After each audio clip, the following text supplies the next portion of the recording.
Guys, welcome back to my little plaster shack. Rhymes. Let's talk about Flexi Trowels. So, the different Flexi Trowels that I've had up to now, we started out with the Nella Flexi Trowel. I remember when that first came out. That was a fantastic little bit of engineering. That when I first got my hands on one of those, it was like it's like the Rolls Royce of trowels. Absolutely gorgeous on the wall as well. It was lovely. And since the Nella or the Neela, I don't know how you pronounce it, I've had two of them. Won't go into why I had to get two. Just say a lunatic was involved and flipping set plaster off the end of a whisk. You can imagine the rest. I've had the Refiner Flexi Trowels, the Plazzy Flex. I've had a couple of them, and the I think it's called a Mediflex that they had, a metal one. Anyway, I've got a metal one still, and I use it for acrylic. But I've got the Refiner one. What else have I had? Oh, I've got an Ox. I've got an Ox plastic trowel. They're the ones I've had up to now. I haven't used the Marshalltown one.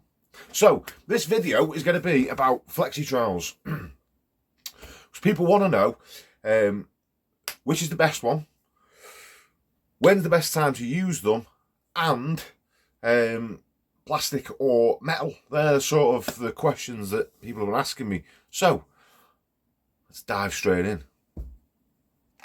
So, before we go completely into it, let me tell you, we've been using plastic. Not plastic trowels, but we've been using plastic in the past, before Flexi Trowels come about. I don't want to go too far into it now. I'm going to tell you more about it later in the video, and you'll be quite impressed. We were like flipping cavemen making things, you know. But anyway, so I've got this Nella Flexi Trowel because I've seen it on Facebook years ago, and I thought I've got to get one of those and just see what the rave's all about, you know. So I got this thing, got it out of the box, didn't even break it in. I just flattened over my wall with it. It was like gold. It was like silk. Everything I touched with that trowel looked instantly amazing. It was like the magic trowel. Where have you been all my life? I mean, I was second coated, yeah. I gave it a flatten over with this trowel, and it looked finished. I mean, you let it sort of set and hit it again because, you know, you want it to feel smooth. You have to sort of hit plaster as it sets to smooth it off, don't you? So I had to give it another go sort of later on, but everything I touched with that Superflex trowel looked amazing. So I thought this thing had been sent from the flipping plastering gods, you know. But as time goes on, you start to discover that all isn't what it's cracked up to be. So let me tell you, this is the second take at doing this video, because I've tried to shoot this sort of on site, you know, so you could see me plastering and see me actually using the things. But the thing is, they're that good. They're that good. You need like a microscope to be able to zoom in and see what's going on. So it's easier if I do a little drawing for you. So this is going to be like going back to school again with me, Kirk, in the classroom. So anyway, quiet at the back. Right, you're going to have to sort of go with me here, because this isn't the easiest thing in the world to draw plaster on the wall. And it's even harder to film what I'm trying to explain to you. So you're just going to have to just bear with me, right? These are your passes with your trowel. So your first pass, your second pass is here, and your third pass, and each pass slightly overlaps the pass before, doesn't it? We all know how to plaster, and you sort of go over. There's the width of your trowel, yeah? Are you with me? Now, imagine there's a little bump here and a little bump here, because the plaster's on slightly thicker where you overlap, right? So imagine now if I could just cut that there, right, and flip that up on its end, it would look something like this. Like that. Can you see what's going on? Imagine that's your first pass there. You're looking at as if we've chopped. So there's the brickwork, there's your base coat of plaster, and there's your finishing plaster. Now, it doesn't go on that, we don't put plaster on that thick. I'm just blowing it up so you can sort of see if you were looking, with a magnifying glass. This would only be a mil thick, wouldn't it, because plaster only goes on a mil or so thick. But where each pass, there's one pass there. The next pass overlaps, doesn't it? So it causes a bit of a bump where it overlaps. Does that make sense? Put your hand up at the back if it doesn't make sense. Are you listening? So, this is how it is. Your wall, you've put it on your first coat. But if you were to look at it end on, you can see it's not perfectly flat because it overlaps. And that's the whole point. If it was perfectly flat, if you could put it on perfectly flat, then there'd be no need to flatten it in, would there? There'd be no need to give it your first trowel, your second trowel, because you'd have done it in the first pass. So the fact that you've got to flatten it in and give it your first trowel and your second trowel, you know they are there to flatten this out. So there's three principles when you're doing finishing. There's three principles of plastering that you need to adhere to. You want the wall plumb, or your ceiling, it needs to be plumb. It needs to be flat. And it needs to be smooth. Now, we're not talking about smooth as in like polished like glass, because that doesn't really matter. I mean, we all love to feel the wall like a sheet of glass. But it's only going to get painted. It's going to be the same texture as whatever the paint is. So they say flat and matte. I mean, I like to polish my wall a little bit. I like to touch it and it feel, like glass-ish. But I don't like it like a mirror, just because it takes too much time and effort. But they're the principles. You want it plumb. You want it flat, and you want it so it's smooth, no blemishes, or as they used to say, I don't know if you still use these terms wherever you're from, no cat's faces in it. Because my old fellow said, the fellas that taught him, they said, these little blemishes, when you look at them, they look like they're like little funny shapes, aren't they? He said they look like cat's faces laughing at you. Some plasterers are flipping nuts anyway, so we call them faces. Make sure there's no faces in your walls, but we'll just stay with blemishes. So that's what you're trying to achieve. Now, when you've laid it on like that, and you come along with your stainless steel rigid normal trowel, or your carbon steel, whatever you're using, and you give it your first flattening over these, what you basically do is you sort of take the tops off all that, and you end up with a load of gear on your trowel, and you may see these little blemishes, these little bits here, and you're sort of going up and down and you're filling them in, and the whole thing sort of ends up like that, nice and sort of flat. And each time you go over it, it just flattens it a bit more and a bit more, and until it's spot on. Well, it's more like that, isn't it? It's on the flipping wall, isn't it? You're not plastering the floor, but you know what I'm trying to say. So you get it nice and flat. Now, your flexi trowel, what that tends to do is when you first go over something, I'm going to have to redraw this now, so give me a second. Your flexi trowel, when you hit the plaster with your flexi trowel, it doesn't take as much off, and it does sort of go into these grooves. So what you end up with, there's your surface before you've touched it. It sort of goes like that, and the overall finish of it, once you've just passed over it, is more like that, because it's flexible. Bring you in a bit closer. Now, again, this is blown up. It's not that. You can't see this with your eye when you're looking at it as you're doing it. But that's why when you touch the wall with your trowel straight away, it's like magic. It seems to look gorgeous instantly because it gets rid of all the lines. But what it actually does is, rather than leaving blemishes where there's hollows, it goes into them hollows and smooths everything out. So where the wall actually dips in, you can't see that anymore because it's just smoothed it. Because the trowel's flexible, it goes in and out of everything, giving you this. Like, but we're looking at this end on, but you can't see it like that when you're plastering it. You're looking at it face on, and it just looks great. You don't see this until you stand at the end of the wall with a halogen light and shine the light down the wall, and then you can see it's all flipping. It's like the surface of the sea, you know. So this, for me, is a problem. And I sort of learned this the hard way. Now, what the situation is, as you've trialled over this more and more, see, if you get the plaster when it's soaking wet and you hit it with your flexible trowel, because the plaster's that wet, it will move out the way to the shape of the trowel. So I'm not saying it's impossible to get it flat with a flexi trowel. If you catch the plaster wet enough, then you're going to get it. You will get it flat. But if you've got any more than, say, a bag and a half of gear going on, then chances are by the time you've put on all the surfaces that you're going to plaster, the stuff at the beginning starts to pick up. So when you do hit it with the flexi, it's not going to be as wet to sort of be able to smooth it out as easy. And I mean, the more times you went over it, I suppose it would, if you sort of stood in one spot and went over it 20 times, but you've got to be moving around because everything else is setting.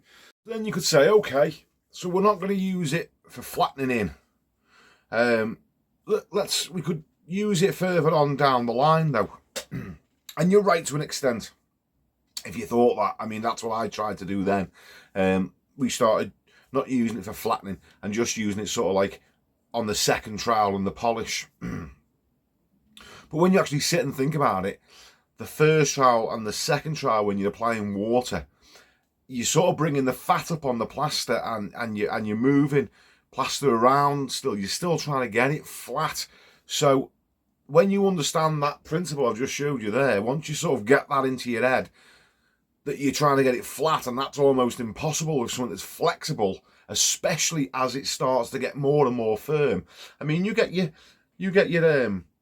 flexi trowel and just look down it and just press the blade and you'll see, I mean, no pressure, it just goes to whatever shape is there. It makes it so that, look, if all you want to do is your walls to feel smooth, they're fantastic at getting it polished. But remember, there's 3 principles of plastering. You've got to get it plumb, which you should already be doing your back coat or your plasterboards, whatever you put on first. It's got to be plumb. It's got to be flat. This is the one. You're getting it smooth and you're getting rid of the blemishes very easy with a flexi trowel, but you're missing out the second principle. It's got to be flat. So I would say, me personally, I only want to use these when I come to polish. I loved using them for the first trowel. I loved using them for flattening because it looked amazing when it was first done. And you might say, look, who's ever going to go to the other end of the wall and shine a big halogen light down it? Well, your customers mightn't, but God will. Because when that sun comes through the window and shines down that wall, flipping heck. You ever seen cellulite on the back of a girl's legs? So, yeah, I wouldn't recommend these trowels for beginners, because beginners are going to get caught up with this idea, oh, it looks wonderful. I mean, I wasn't a beginner and I was roped into it. I thought it was amazing how just the plaster looked amazing straight away, and they're going to think it's like a magic trowel and it just gets everything perfect. But the truth of the matter is, once it's painted, it'll all unravel. Oh, that's what I wanted to tell you. That's why we ended up getting the Mediflex, the refiner Mediflex, because it wasn't quite as flexible. So we thought it's not going to be quite as bad. So we tried that one. But we weren't really thinking much about the principles of it. We were just dealing with the site agents who were moaning about it. So we just tried to get a bit of a stiffer trowel, but it's still a flexible trowel. The whole point of the flexi trowel is it's flexible. So you're sort of back at square one, even with a Mediflex. And then just whilst we're talking about the different types of trowels as well, plastic or metal. If I had a choice, now I'm only ever going to use these for polishing, and I'll be honest with you, by the time I get to polish anyway, it doesn't seem to make me any faster using a flexible trowel, because I'm usually chasing after the stuff because I've got that much on. So I just polish with my normal trowel that I use day to day. And I'll tell you a bit about my trowel as well in a minute, because people always ask me what size trowel it is, why is it so thin, and I'll explain all that to you in a minute.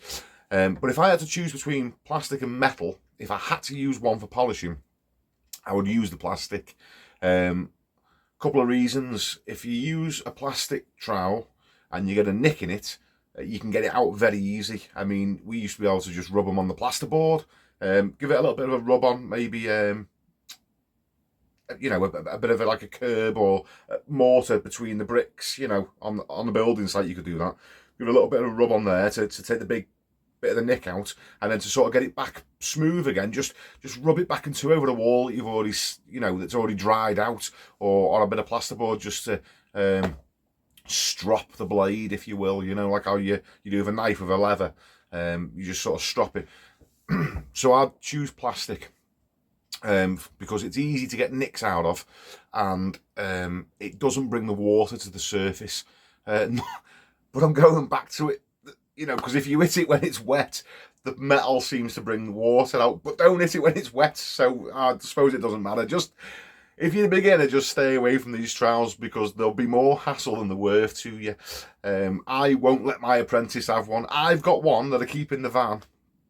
And every now and then, if we're reskimming a hand cove ceiling, and the hand cove part of it is in and out, and it, you know, and we haven't floated it out, and you don't really get to discover how bad the hand cove is, how in and out it is, sort of, until you're doing it. So I may hit that and finish just the cove part with the plastic trowel, and it doesn't get it mint straight, but it's sort of like right in the curve, so you can't. I mean, I'm sort of making myself sound bad here, but in some circumstances, they are handy. That's the best way of putting it. In some circumstances, they are handy. I mean, ideally, you want to get everything perfectly flat, but if you had to reskim a ceiling and it's had a water leak, say, and the ceiling's got a bit of a dip in it, and you're trying to get it as flat as you possibly can, but it's just, you just keep getting lines and faces in, and they don't want to have it cut out, and they don't want to have it replaced. They just want it to look smooth, and they know it's going to have a dip in it. They're not bothered. They just want to, you know, you do get jobs like this. In the real world, you do. I mean, in college, you know, yeah, cut it all out, make everything perfect. Some people just ain't going to pay for that, you know, or they don't want to. They just want to get it tarted up and sell the house or whatever. So in some situations, you do have to plaster things a little bit bumpy, unfortunately. You know, hate to break it to you, but you're going to get asked to do it. You're going to get sort of told, if you don't do it, then you haven't got the job. So in those situations, a flexible trowel is wonderful, because it'll just follow the shape of whatever's there. So it's sort of like a little, you know, a secret weapon that you can keep in the van. Another fantastic use for them, if you ever end up doing acrylic rendering, which is quite exciting as well, believe me, when you're putting it on, you've got to scrape this stuff on. I mean, you want it to go on as tight as you can. Now, you've already got the wall on, you've already ruled it off and rubbed it up, so the wall's, you know, perfectly flat, or so you'd think. It's still got a few little deviations in it, and because your normal skimming trowel, your stainless steel, your carbon steel, whatever you're using, because that is very flat, it'll let it be thicker, the acrylic, in certain places, and you want the acrylic on as thin as possible so it rubs up easy, you see. So a flexible trowel will go into those deviations and scrape it out even right across. Quite hard to explain this, but if you've done acrylic, try laying on with a flexi trowel. The rubbing up will be so much easier. If you haven't done acrylic, and all this is gobbledygook, so I'm sorry about that. I just wanted to get that in there for anyone that's doing acrylic. Very handy for acrylic renders. So yeah, my advice would be, beginners, steer clear of flexi trowels. Learn to plaster with just your normal trowel first off, straight off the bat. A flexi trowel can be used for polishing at the end, as long as you know your wall is dead flat. People say it sort of takes pressure off your wrist, and it does, because you don't have to press as hard, because you're not pressing as hard getting the blemishes out, because you're taking the plaster down to the surface of the blemish, are you? What you're doing is you're just sort of touching the wall, and the trowel's pushing into the blemish. So the blemish is still there, it's just smoothed out so you can't see it. So yeah, you don't have to press as hard to make it look nice, but you haven't got it flat. Now I know there's going to be people on there that hate me for saying it, and look, I don't like it either. I wish that these were the magic trowels and we could just do a mint job with them. But honestly, they just don't work for what you want them to work for. You know, they're all right for polishing. Spatulas and speed skims, they're also flexible. I did my dining room ceiling with a putz spatula. I laid it on, boarded the ceiling, first coat, second coat. I had the spat on a pole, and I only had the ceiling on. And my missus has been pecking away at me to get this ceiling done for ages, so I just did it with the spat. And this was years and years ago as well. And I didn't use anything else. Once it was on, because I was going to cove it afterwards, I didn't have to get neating around the edges. I just get up to the edges. And I used the spat, this putz spat, metal blade on it, and troweled it up basically with that, and it looked mint. Again, until the sun hits it, because that was the same situation. But for flattening in, I would recommend, in certain circumstances, I do use pretty much on every big Artex ceiling that I skim over, a speed skim. Going back to when we were saying, if you get the plaster wet enough, it will flatten it out. But not only that, forget the little blemishes now, because I don't finish it with the speed skim. I just hit it once to flatten it out. But if you've got a joist that's higher, or you've got dips and hollows in your ceiling, because you had a speed skim, it's quite a big bit of kit, you know, a metre sort of long. It will show up where they are, because it'll miss, even though it's flexible, it'll miss the bigger dips. So they're good for sort of being able to rule your ceiling off. Not as good as a feather edge or a derby, but you know, they are good for sort of ruling off and seeing where the misses are. If you wanted your ceiling to be absolutely perfect, I mean, rule it off with a feather edge. I mean, in my book, I've got a big plastering book up there by Miller, cost me couple of £100 that book, and he talks about in there in not liking derbies, because derbies were flexible as opposed to a feather edge. So we're going to, I mean, really to the extremes of a piece of plastic, aren't we? Really, you know, you got your Miller's saying only use your feather edge for ruling off, don't use a derby, it's too flexible. I mean, a derby's made of metal, it's got a big spine down it, and then we're going to the speed skim, which is just plastic. So I mean, you can take from that what you will, but a speed skim, I use my speed skim, I'll first coat an Artex ceiling, and then I'll hit it with the speed skim, because it's fast, it's on a pole, it's massive, I can get over the ceiling and get all the big lines out of it and find where all the hollows are, hop back up, fill the hollows out, give it another flatten, and then let it go right in them for me, give it me second coat later on, and then I'll hit it again, I'll flatten it with the speed skim again, but then I'll trowel up with, you know, me Marshalltown carbon steel. I mean, you can, whatever trowel you've got, but not a flexi trowel. I'll trowel it up with a real trowel, you know. Now, just quickly, whilst we're talking about speed skims, I remember before they were invented, we just started on the building sites. I'm about 15 at the time, and we're working away, and I've been in another house talking to another gang of plasterers, and they pulled out this secret weapon, like, you know, and what it was, this was the first ever speed skim ever invented, and it was a cavity closure. It's what when the houses are built, between the cavity, before the window goes in, they put this piece of plastic in. It's got a bit of polystyrene in it, and these boys were getting these cavity closures, and they were using them, the plastic on them, they were using them as a speed skim. So I went straight back over and showed my old fella, pulled some flipping cavity closure out the doorway. And what you do is, this is if you don't want to go out and buy a speed skim. It's more satisfying making your own tools. I mean, I use a real speed skim now, but just in case you ever wanted to knock one up yourself, or you broke it, or you just wanted to have a go, get a cavity closure, or for that instance, any piece of plastic. Fascia board doesn't work because it's not.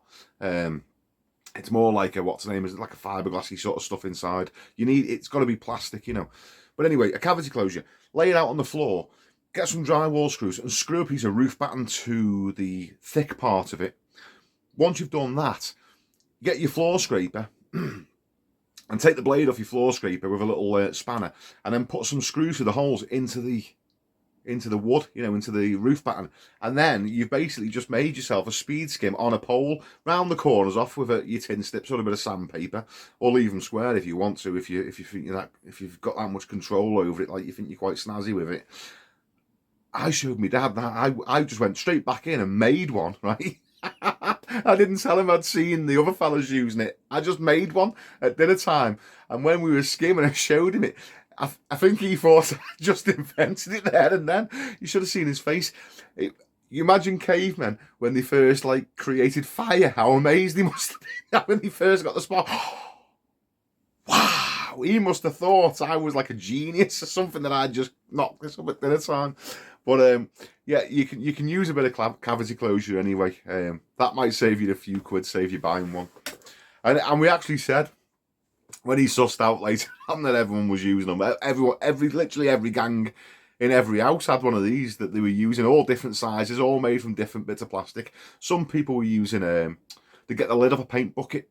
They get the lid of a paint bucket, cut the ridge off around the edge, and then they'd get the feather edge, and they'd use a sand knife and cut a nice straight line out that plastic, and then they'd just loosen the bolts off where the floor scraper was and slide that bit of plastic in behind the floor scraper, tighten it back up again, and then you've got a little one, you know, it's only about the width of a lid, but that'll do as well. You could use that, and you could get hold of that with your hand.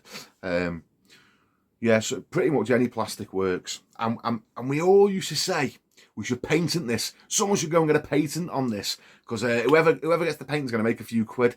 And you know, it's like, oh fellas, you all talk the talk, but no one ever did it. Well, someone did.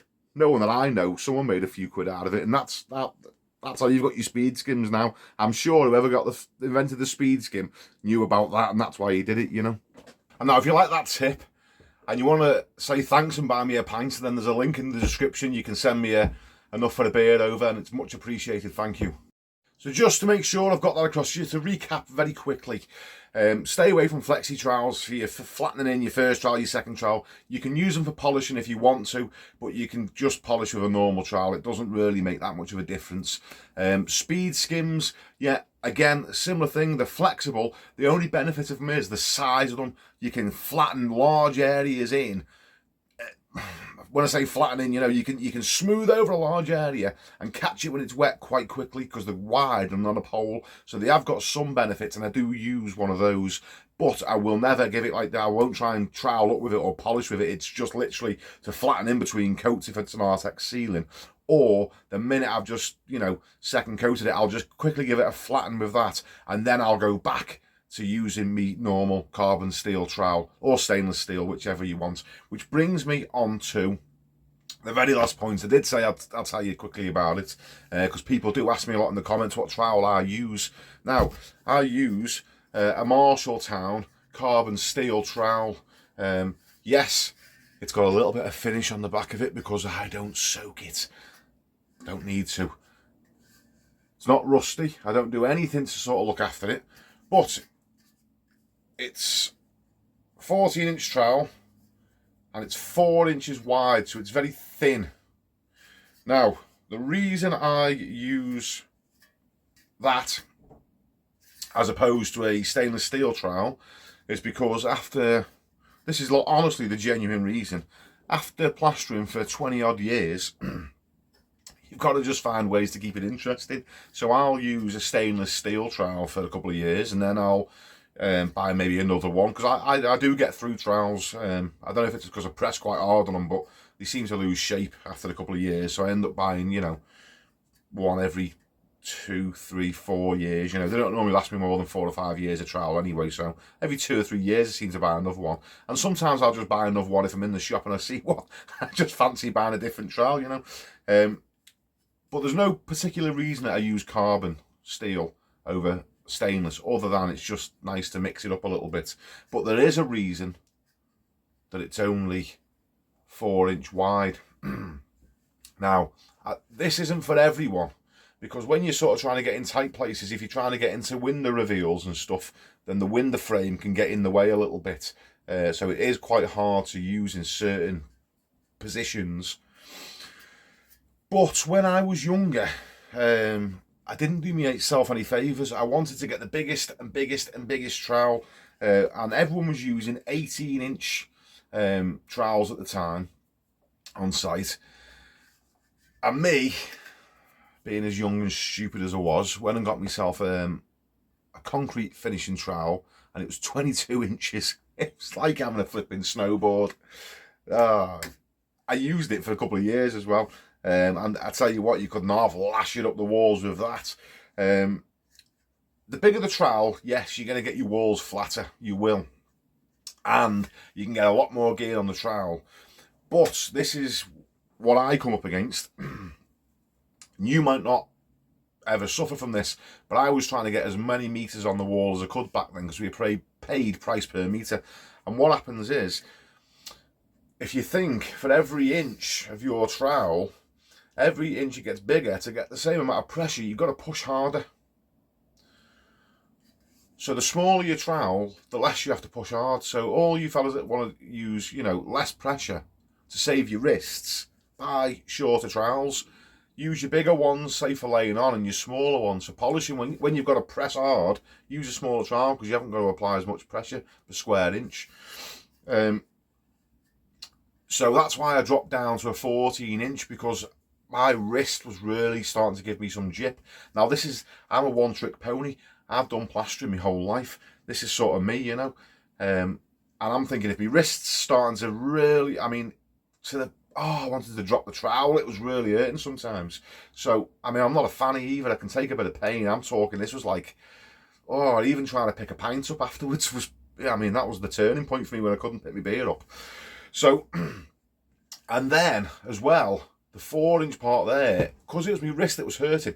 If you think that trowel there, the wider this part is, the more leverage when you're pressing. It's like a lever, isn't it? You know, as opposed to the shank there, this little, I don't know what you want to call that bit there, but so the wider it is, the more leverage when you're trying to press hard. So the thinner the trowel, the less leverage on your arm. So I don't suffer with any pain anymore at all, and I could probably go back to using, you know, a 16-inch by 5-inch trowel, and I might do, but for now, this thing is, I've had 2 of these up to now, the same size, and they've been a bit of a lifesaver for me joints. So yeah, I mean, I recommend them if you've got a bad wrist, or if you, I don't know if your elbow's giving you a bit of jip, try using a smaller trowel, and thinner if you can, but maybe keep your other trowel on hand for getting in reveals and stuff. And but it will slow you down a little bit. I do private work now, so I'm not really that bothered. I mean, I don't have to go like the clappers. I try and do as little as possible for as much as possible, you know.